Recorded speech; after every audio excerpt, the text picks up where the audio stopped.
የሙቆሃ ደርቢ የሚል ስያሜ ያገኘው የአርሰናልና የአትሌቲኮ ማድሪድ ጨዋታ ዛሬ ምሽት ይካሄዳል። ሁለቱ አሰልጣኞች በብዙ በቃላት እየተሞጋገሱ ይገኛሉ። አንደኛው ለአንደኛው ያለውን ክብርም እያሳዩ ነው። በትልቁ ግን ትላንትና የተፈጠረው የሙቆሃ እጥረት በኤምሬትስ ስታዲየም ትልቁ መነጋገሪያ ዜና ሆኗል። ሰላም ክቡራን፣ እንዴት ውላችኋል? ቤስ ስፖርት የዩቲዩብ ገጽን እየተከታተላችሁ ትገኛላችሁ። በአውሮፓ ቻምፒየንስ ሊግ ሶስተኛ ዙር ጨዋታዎች ዛሬ ምሽት ይጀምራሉ። በዋነኛነት አርሰናል ከአትሌቲኮ ማድሪድ በኤምሬትስ የሚያደርጉትን ጨዋታ ለእናንተ እናደርሳለን። ከጨዋታ በፊት ምን ተባለ፣ ምን አይነት ጉዳዮች ይጠበቃሉ፣ የትኞቹ ተጫዋቾች አይኖሩም፣ የትኞቹ ተጫዋቾች ዛሬ ቀዳሚ ሆነው ሊገቡ ይችላሉ የሚሉ ጉዳዮችን ከሁለቱ አሰልጣኞች ፕሬስ ኮንፈረንስ ተነስተንና ወቅታዊ ውጤታቸው ጋር አያይዘን እናነሳላችኋለን። መልካም ቆይታ። አርሰናል ባለፉት 8 የሊግ ጨዋታዎች እንግዲህ 3 ጎል ነው የተቆጠረበት። ያኔ የቼልሲ ቡድን ካርቫዮ እና ቴሪ የሚመሩት የቼልሲ ቡድን በ11 ጨዋታ ነበር 3 ጎል የተቆጠረበት። ከዛ በኋላ በጣም አስደናቂ የተከላካይ ክፍል መስርቶ ነው ዛሬም በአውሮፓ ቻምፒየንስ ሊግ የሚገኘው። አርሰናል ከአትሌቲኮ ማድሪድ እጅግ አስደናቂ ጨዋታ እንደሚሆን ይጠበቃል። ሁለቱ ቡድኖች እርግጥ ነው ሰሞንኛ ቅርጻቸው ለየቅል ነው። የአርሰናል ከፍ ያለ ነው። ከስኳድ ቫሊዩ ብንጀምር አትሌቲኮ ማድሪድ 1 ቢሊዮን ዩሮ ይገመታል። አርሰናል 1.5 ቢሊዮን ዩሮ የሚገመት የተጫዋቾች ስብስብ ያለው ቡድን ነው። ኤምሬትስ ስታዲየም ነው ጨዋታው። ዳቪድ ማሳ የጨዋታው አለቃ ወይም ዳኛ ናቸው። አርሰናል በአውሮፓ ቻምፒየንስ ሊግ በፓርክ ደ ፕራንስ ፓሪስ ሰን ጀርማን ገጥሞ 2-1 ከተሸነፈ በኋላ በዚህ ውድድር ዘመን ሁለቱንም የመጀመሪያ ጨዋታዎቹ በተመሳሳይ 2-0 ማሸነፉ ይታወሳል። በመድረኩ ሁለት ቡድኖች ብቻ ናቸው ጎል ያልተቆጠረባቸው በሁለቱ ሳምንታት ቆይታ። አንደኛው አርሰናል ነው፣ ሌላኛው ኢንተር ሚላን ነው። አርሰናል ምን ያክል የተከላካይ አደረጃጀቱ ድንቅ እንደሆነ ማሳያ ነው።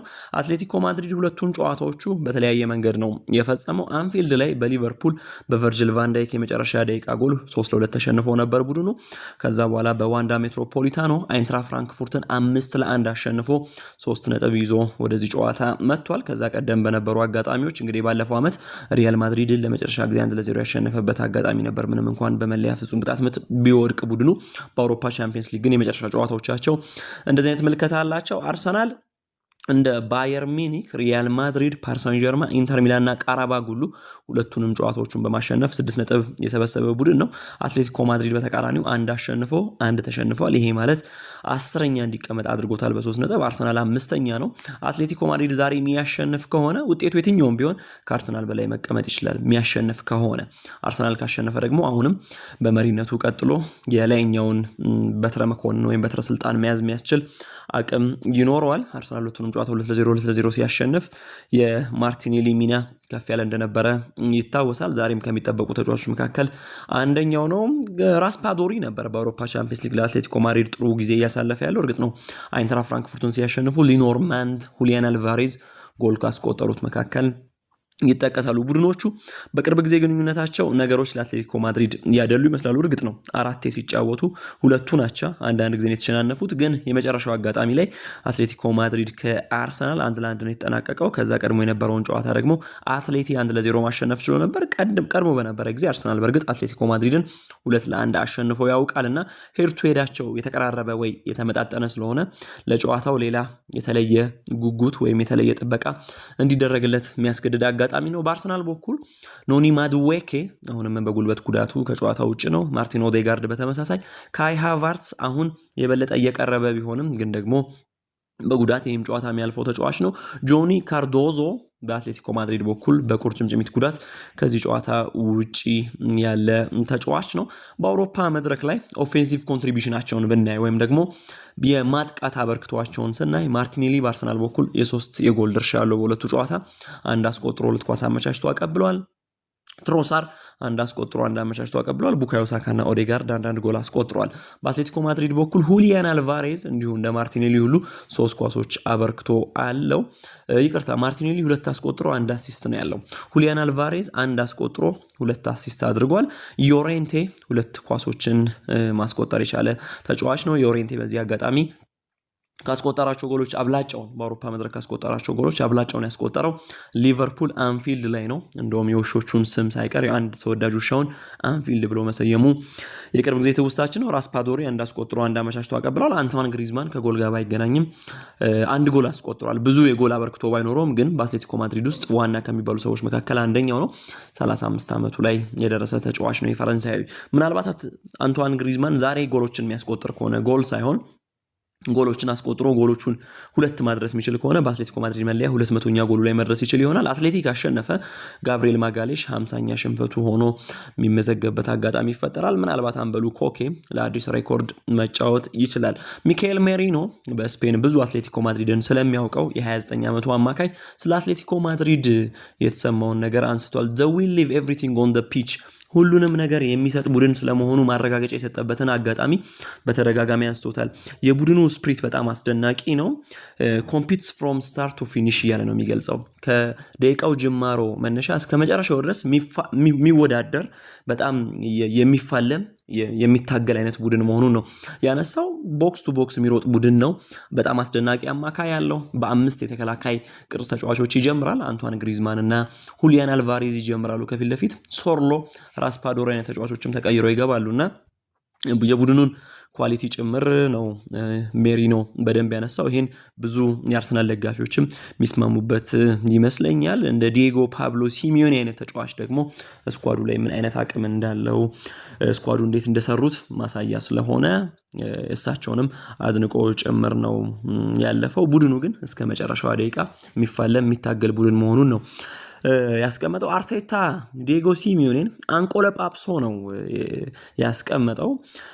ከሱ ብዙ ተምሬያለሁ መነሻዬ ላይ ጭምር ከሱ ብዙ መማር እንደሚያስፈልግም አንስተዋል። ተመልከቱ ላለፉት 14 ዓመታት ምን እንደሰራ ይሄ አርጀንቲናዊ አሰልጣኝ በአትሌቲኮ ማድሪድ ቤት ምን እንዳደረገ ተመልከቱና እሱ በጣም የተለየ አሰልጣኝ ነው። ከሱ ብዙ ነገሮችን ወስጃለሁ ተምሬያለሁ። እዩት በአትሌቲኮ ማድሪድ ምን አቺቭ እንዳደረገ በጣም ሪማርካብል የሆነ ጊዜ ነው በዛ ቤት ያሳለፈውና ከመጣበት ዴይ ዋን ጀምሮ ባለፉት 14 ዓመታት በጣም አስደናቂ ግብጥ አሰልጣኝ ነበርና ኤክስትራኦርዲነሪ ሲል ነው እንደውም ያስቀመጠው። በጣም የተለየ ብሎ አፕሪሺዬሽኑን ገልጾለታል። ይሄ ከአንድ አሰልጣኝ ወደ ሌላ አሰልጣኝ ሲሆን እንዴት የእግር ኳስ ውበትን የሚያሳይ እንደሆነ መናገር ይቻላል። ግን በሲሚዮኔ ውስጥ ያለውን ፓሽን ያነሳል። በሲሚዮኔ ውስጥ ያለውን ኮንሲስተንሲ የወርክ ኢቲክሱን እንዲሁም ደግሞ አይደንቲቲውን በደንብ አድንቆ አንቆለጳጵሶ አንስቶታልና በቃ he is a very capable manager ብሎ ነው የሚያነሳው። በቂ የሆነ ብቁ የሆነ ብቃቱ ያለው ትልቅ አሰልጣኝ ነው። አትሌቲኮ ማድሪድ ከምን አንስቶ ምን ላይ እንዳመጣው ማሳያው በቂ ነውና በጣም አስደናቂ ነው። ከሱ ብዙ ነገሮችን አግኝቻለሁ ብሏል። ስለ ፒየሮ ሂንካፔ አቬሌቢሊቲ ወይም ደግሞ መጫወት አለመጫወቱን አንስተው የፉላሙ ጨዋታ ይመስለኛል ቀደም ብሎ መጥቶበታል። ካሁን በኋላ ግን እድሎች ሊኖሩ እንደሚችሉ መናገር ይቻላል። እሱ ግን በደንብ ዝግጁ ነው የሚል ጉዳይ አንስተዋል። ምናልባት ሚኬል አርቴታ የፒየሮ ሂንካፔን የማሰለፍ ጊዜ የቀረቡ ይመስላል። በውሰት ነው የመጣው። በእርግጥ በክረምቱ አርሰናል ቋሚ አድርጎ ያስፈርመዋል። ግን ደግሞ የጨዋታ ጊዜ አግኝቶ የአርሰናል ደጋፊ፣ የአርሰናል አመራር፣ የአርሰናል ሌላኛው የአሰልጣኝ ስታፍ በተጫዋቹ ላይ ሊያምን ስለሚገባ የሱ ጊዜ ተጠባቂ ነው። ስለ ጋብሪኤል ሄንዝ የተከላካይ ዲፓርትመንቱ ላይ እየፈጠረ ያለው ነገር አንስቶ ሁሉም የአሰልጣኝ ክፍል ስታፍ ኮሌክቲቭሊ አብሮ በጋራ በጣም ጥሩ ነገር እየሰራ ነው። ጋብሪኤል ደግሞ አንድ የተለየ ነገር ፈጥሮልናል ብሏል። እንግዲህ ጋብሪኤል ሄንዝ ጋር ሁለቱ ሰዎች በፓሪስ አብረው እንደሰሩ ይታወቃል በተጫዋችነት ዘመናቸው። አሁን ደግሞ በአሰልጣኝነት ስብስብ ላይ እንግዲህ ሚኬል አርቴታ እኚህን ሰው እንዳመጧቸው ይታወቃል። የተከላካይ ክፍሉ ላይ የፈጠረው ልምድ የጨመረው ኮሚትመንት አለና ይሄን ደግሞ ለማሸነፍ የሚሄዱበትን ርቀት የሰራላቸው ከፍታ በጣም የተለየ ነው ብሏል። ለዛ ማሳያ የተከላካይ ቡድን በ8 የሊግ ጨዋታ 3 ጎል ብቻ ነው የተቆጠረበት። በአውሮፓ ቻምፒየንስ ሊግ በሁለቱም አልተቆጠረበትምና ጋብሪኤል ሄንዝ ሚናው ከፍ ማለቱን ሚኬል አርቴታ ገልጸዋል። ግን ደግሞ በጎን በኩል ሁሉም የአሰልጣኝ ዲፓርትመንቱ እጅግ አስደናቂ እንደሆነና ወይም አብሮ በጋራ እየሰሩ ስለመሆኑ ጥሩ እያደረጉ ስለመሆኑ እያነሱት የነበረው። አትሌቲኮ ማድሪድ እና አርሰናል ጨዋታ በፊት እንግዲህ በኤምሬትስ ጨዋታ በፊት ትልቅ ጉዳይ የነበረው አትሌቲኮ ማድሪድ የሙቅ ውሃ ክስ የሚለው ጉዳይ ነው። እንግዲህ ለ45 ደቂቃዎች በኤምሬትስ ሙቅ ውሃ አልነበረም። ያንን ነው እንግዲህ አትሌቲኮ ማድሪድ ወደ ዩኤፋ እንደ ክስ አድርጎት ሄደው። እርግጥ ነው መጨረሻ ውሃው መጥቷል፣ ሙቅ ውሃው መጥቷል። እንደውም መረጃዎች በትክክል የወጡት የአትሌቲኮ ማድሪድ ተጫዋቾች ልምምዳቸውን ከጨረሱ በኋላ ሳይታጠቡ ወይም ሻወር ሳይወስዱ ወደ ሆቴላቸው እንደተመለሱ ነው የሚያሳየው። በእርግጥ በሆቴላቸው ከዛ በኋላ ታጥበዋል። ግን ደግሞ የአርሰናል የዚህ ጉዳይ የሚመለከታቸው አካላት ወይም ሰራተኞች ውሃውን አስተካክለውት እንደነበረ መጨረሻ ግን አትሌቲኮ ማድሪዶች ጥለው መሄዳቸው ነው የተነገረው። አሁን ይሄ ነው ትልቁ ዜና ሆኖ እያወጣው። እንግዲህ ምናልባት ምሽት ላይ ከምናያቸው እንግዲህ እንደ ማስኮት መቼም አርሰናል ሜዳ ላይ ስለሆነ የሚገባ ነገር አይኖርም። ግን የአትሌቲኮ ማድሪድ ደጋፊዎች ይሄን በባነር መልክ ወይ ደግሞ ጽፈው ሊይዙት ይችላሉ። በተለይ ውጤቱ ወደ አትሌቲኮ ማድሪድ የሚያቀና ከሆነ ውሃም ውጤትም ጠፋ የሚሉ ሀሳቦች ሊያነሱ የሚችሉበት እድል አለ። ግን የሙቅ ውሃው ጉዳይ ትላንትና ከሰዓት ከልምምድ በኋላ የተፈጠረው የማህበራዊ ትስስር ሰሌዳዎችን ጨምሮ ሚኒስትሪ ሚዲያዎች ሳይቀሩ በጠቅላላ የፊት ለፊት ገጽ ጉዳይ ሆኖ ነበር። የኋላ ውሃው ተስተካክሏል። ግን አትሌቲኮ ማድሪዶች ቀድመው ወደ ሆቴላቸው እንዳቀኑ ነው የተነገረው። አትሌቲኮ ማድሪድ በሊጉ ኦሳሱናን 1-0 አሸንፎ ነው የመጣው። ባለፉት 5 ጨዋታዎች ቡድኑ አልተሸነፈም። ካለፉት 5 የሊግ ጨዋታዎች 3ቱን አሸንፎ በሁለቱ አቻ ወጥቷል። በላሊጋው ጅምሩ መጥፎ ነበር። አትሌቲ ከመሪው ሪያል ማድሪድ በ8 ነጥብ አንሶ አራተኛ ላይ የተቀመጠ ቡድን ነው። ሪያል ቤቲስ እና አትሌቲኮ ማድሪድ ተመሳሳይ 16 ነጥብ ነው ያላቸው። አርሰናል እንዲሁ ባለፉት 5 ጨዋታ ያልተሸነፈ ቡድን ነው። ያልተሸነፈ ብቻ ሳይሆን ያለፉትን 3 የሊግ ተከታታይ ጨዋታዎች አሸንፈዋል። 3ቱም አደገኛ መርሃ ግብሮቹ ወይም እንደ ከርስ የሚታዩ በት መርሃ ግብሮችን አሸንፎ ካለፉት 5ቱ 4ቱን ድል አድርጎ በአንዱ ብቻ አቻ ወጥቷል። አቻ የሚወጣው ከማንቸስተር ሲቲ ጋር ነው። ስለዚህ አስደናቂ የውድድር ዘመን እያሳለፈ እንደሆነ መናገር ይቻላል። ምናልባት የቴብል ቦርዱን ብትመለከቱት ባለፉት 5 ሳምንታት የሚመሳሰሉት አርሰናልና ማንቸስተር ሲቲ ብቻ ነው። ሁለቱም ቡድኖች ባለፉት 5 ሳምንታት 4 ጨዋታ አሸንፏል። የሚገርመው አቻ የወጡት እርስ በርስ ነው። በተረፈ ካለፉት 5ቱ 4ቱን አሸንፏል። አርሰናል 19 ነጥቦችን ሰብስቦ ከማንቸስተር ሲቲ በ3 ነጥብ ልቆ አንደኛው ነው ሊጉን እየመራ ነው ወደዚህ ጨዋታ የሚያቀነው። እንግዲህ በሁለቱ ቡድኖች ሰዎች መካከል ተቀራራቢ ስሜት ተቀራራቢ ሀሳብ አለ። ክብሩ ተመሳሳይ ነው። ከዛ ደግሞ የራይቫለሪው ስሜት አለ። በቀልም ሊኖር የሚችልበት ጨዋታ እንደሆነ መናገር ይቻላል። ዲየጎ ሲሚዮኔ ልክ አርቴታ እንዳከበሯቸው ሁሉ እርሳቸውም አርቴታን አክብረው አንቆለጳጵሰው አንስተዋል። ኪፕ ዶይንግ ዋት ዩ ሃቭ ደን ሲንስ ዴይ ዋን ብለው ነው እንደውም በጥሩ ኮቴሽን ሀሳቡን የገለጹት። ሁለቱ ሰዎች መካከል በጣም ጥሩ ስሜት እንዳለ መናገር ይቻላል። ያስከውን ነገር ቀጥለው ከመጀመሪያ ቀን ጀምሮ በአርሰናል እያረካ ያለው ነገር በጣም አስደናቂ ነው የሚል ምክር አዘል አስተያየት ነው የሰጡት። ሚኬል አርቴታን አድንቀዋል። ከጀመረበት ቀን ጀምሮ በአርሰናል ቤት እያረጋ ያለው ነገር በጣም አስደናቂ ነውና ይሄ የሚደንቅ ነው።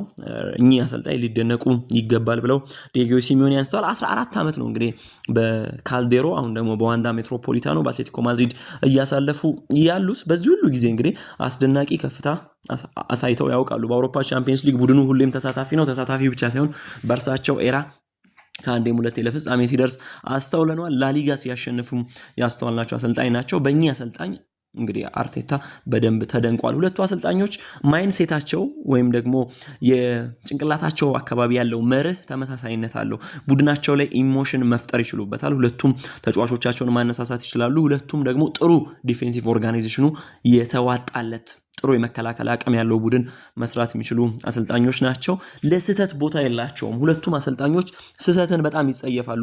ስህተት ላለመፍጠር በ90 ደቂቃው ላይ እያንዳንዷን ነጥቦች ኢች ኤንድ ኤቭሪ ነገር ዲቴል ገብቶ የሚያዩ አሰልጣኞች ናቸው። በተለይ በመከላከል ቅርጹ ጊዜና ሁለቱ አሰልጣኞች በዚህ መልኩ ብዙ የሚያስተሳስር አቅም ያላቸው አሰልጣኞች ናቸው። ዲየጎ ሲሚዮኔ ቁጥሩ በጣም አደገኛ ነው ከእንግሊዝ ቡድኖች ጋር። እንግዲህ ባለፉት 12 የእንግሊዝ ቡድኖች ግንኙነት የተሸነፈው ቡድኑ በሁለቱ አጋጣሚ ብቻ ነው። በየጨዋታው ደግሞ 1 ጎልና ከዛ በታች የሚቆጠርበት ቡድን ነው ከእንግሊዝ ቡድኖች ጋር ሲገናኝ ቡድኑና ይሄ በአቬሬጅ ሲሰራ ነው። ይሄ ምናልባት ለአርሰናል እና ለአርቴታ አደገኛ ሊሆን ይችል ይሆናል። ግን ደግሞ አርሰናል ከየትኛውም ጊዜ በላይ በጣም ስል ሆኖ አደገኛ ሆኖ የሚመጣበት ጨዋታ ስለሚሆን እነዚህ ችግሮች ኤምሬትስ ላይ ላይስተዋሉ ይችላሉ። ግን በጣም ቤስት ዲፌንሲቭ ፍልሚያ የሚኖርበት ጨዋታ እንደሚሆን ይጠበቃል። አርቴታ የሮቴሽን ዳይላማ ውስጥ ገብተዋል። ቀድሞ ታስታውሱ እንደሆነ በአውሮፓ ቻምፒየንስ ሊግ ሉዊስ ስኬሊ እና ቤን ዋይትን ያጫውቱና ቲምበርና ካላፊዮሪን ሲያስቀምጡ አይተን እናውቃለን። ዛሬም ያ ነገር ከሚጠበቁ ጉዳዮች መካከል ነው። ሉዊስ ስኬሊ እንዲሁም ደግሞ ሪካርዶ ካላፊዮሪ፣ ራይስ፣ ቡካዮ ሳካ ሊቀመጡ የሚችሉ ወይ ደግሞ ማይነኩ ተብሎ ተቀምጧል። እርግጥ ነው ሪካርዶ ካላፊዮሪ፣ ዲክላን ራይስ እና ቡካዮ ሳካ በአሁን ሰዓት አንተቸብል ናቸው ወይም ደግሞ ማይነኩ አይነት ተጫዋቾች ናቸው። ግን ደግሞ ሉዊስ ስኬሊ እንዲጫወት ካላፊዮሪ ሊያርፍ ይችል ይሆናል። አርቴታ አንድ ነገር ጠቁሟል። ወይ ኤብሪቼ ኤዜ ወይ ቪክቶር ዮኬሬሽ በዛሬው ጨዋታ እረፍት ሊያገኙ ይችላሉ። ይሄ በሮቴሽን ሲስተማቸው እንግዲህ ተጫዋቾችን ለማጫወት በሚደረገው ጥረት ውስጥ የሚኖረው ጉዳይ ነውና ዛሬ ምናልባት ለክሪስታል ፓላሱ ጨዋታ ረፍትም ጭምር ቡድኑ 6 ነጥብ ስለሰበሰበ ቤስት 8 ውስጥ ለመጨረስ ብዙ የሚቸግሩ አጋጣሚዎች አይፈጠሩበትም ተብሎ ስለሚታሰብ ጭምር ይሄን ጨዋታ እንደዋዛ ያዩዋል ሳይሆን የበለጠ ግን ትኩረቱን ክሪስታል ፓላስ ላይ ለማድረግ አንዳንድ ሰርፕራይዝ አሰላለፎች ወይም ሰርፕራይዝ ተጫዋቾች ወደ ቋሚነት ሊመጡ ይችላሉ። በአትሌቲኮ ማድሪድ በኩል ሁሊያን አልቫሬስ ተጠባቂው ተጫዋች ነው። በ25-26 የውድድር ዘመን በ10 ጨዋታዎች 7 ጎሎችን አስቆጥሯል። 3 የመጨረሻ ኳስ አመቻችቶ አቀብሏል። ይሄ ማለት በ10 ጨዋታ 10 የጎል ድርሻ ነበረው። በጣም አስደናቂ የውድድር ዘመን የጀመረው አምናም በ57 ጨዋታ 37 የጎል ድርሻ ነበረው። 29 አስቆጥሮ 8 የመጨረሻ ኳስ አቅርቧል። ዘንድሮም በአትሌቲኮ ማድሪድ ወጥ የሆነ አቋም እያሳየ ያለ ተጫዋች ነው። ሌላኛው እንግዲህ በአርቢ ላይፕዚግ፣ በሶሴዳድ፣ በቪያሪያል ቆይቶ የሚያውቀው ሶርሎ 29 ዓመቱ ነው። ይሄ ኖርዌያዊ ተቀይሮ እየገባ ግን አደገኛ ተጫዋች ነው። አንቷን ግሪዝማንም አለው። የፊት መስመሩ አደገኛ ሊሆን እንደሚችል መጠበቅ ይቻላል። በአርሰናልና በአትሌቲኮ ማድሪድ ጨዋታ ላይ ግን የትኞቹ ዲፓርትመንቶች ላይ ፈተና ይበዛባቸዋል ከተባለ በእርግጥ ሁለቱም የተከላካይ ዲፓርትመንቶቻቸው ማይታሙ ናቸው። እርግጥ ነው አትሌቲኮ ማድሪድ እንዳለፉት ዓመታት አይነት አስደናቂ የተከላካይ ክፍል የለውም። ግን ደግሞ አሰልጣኙ የተከላካይ ክፍሉን አስደናቂ ማድረግ አይሳናቸውም እና የአርሰናል የፊት መስመር ከአትሌቲኮ ማድሪድ የኋላ ዲፓርትመንት ጋር ወይም የበለጠውን ኳስ የሚይዘው አርሰናል የበለጠውን የሚያጠቃው አርሰናል ከሚከላከሉ አትሌቲኮ ማድሪድ ጋር ፈጣን ሽግግሮች ካሉት አትሌቲኮ ማድሪድ ጋር የሚኖረው ጨዋታ በብዙ የሚጠበቅ ይሆናል። ጫዋታው ምሽት 4 ሰዓት ነው። በተመሳሳይ ሰዓት ፒኤስቪ አይንዶቨን ከናፖሊ፣ ኒካስል ከቤኔፊካ፣ ኮፐንሃቨን ከቦሩሲያ ዶርትመንድ፣ ኡኒየን ሴንት ጂላውስ ከኢንተር ሚላን፣ ቪያሪያል ከማንቸስተር ሲቲ እና ሌቨርኩሰን ከፓሪስ ሳን ጀርማ ምሽት 4 ሰዓት ጨዋታቸውን የሚያደርጉ ቡድኖች ናቸው።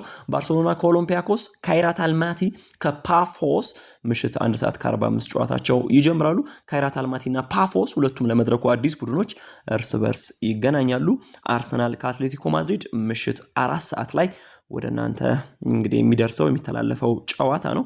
ጨዋታው ላይ ያላችሁን ግምት በቤት ስፖርት ገጻችን ላይ ልታደርሱን ትችላላችሁ።